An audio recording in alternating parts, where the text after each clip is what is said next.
Hey everybody, Justin Phillips here with Remax Professionals, and I have Jeff Darley here with Padgett Business Services. Hi everyone. And he is my favorite accountant, so I thought I'm not supposed to ask any or answer any questions about tax advice. So I thought I'd bring Jeff in here to talk about what people are asking me lately, and that is capital gain. So we're going to talk about that today. I have another situation.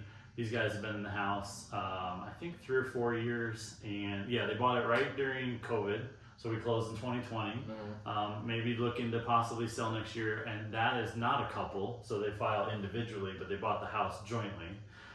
So it's, same situation. That house, I think we average appreciation about $100,000. They would be well within that capital gains for Correct. each one of them. Because they each individually get $250. Oh, they do. Okay, so that's good to know. Yes. Also. Individually they get $250.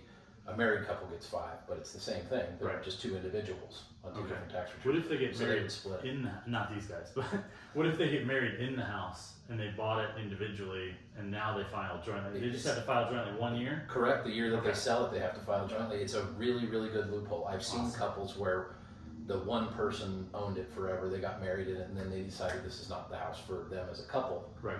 But they're married when it's sold, so it does not matter. If you're filing a joint return, it's $250 per person. So let's flip that. And what if the opposite happens and they get divorced and they bought the house together? Then what happens? They carry their $250 with them individually. So Individually. if it's sold in a year where they're still technically married, then obviously it still counts as the If one. they were married that year. So Correct. like, I have an instance for that. These guys, I helped them buy the house 11 years ago. Mhm. We've appreciated about 200,000, so that's still within that 250 mark. But say it appreciated 300,000. Mhm. They were married when they bought it. They bought it together. Now they've gotten a divorce and they're gonna file separately 2024. Correct. But we sold it in 2023. Can they still get Well, the the capital 500? gain, yes, but it's $250 on each individuals.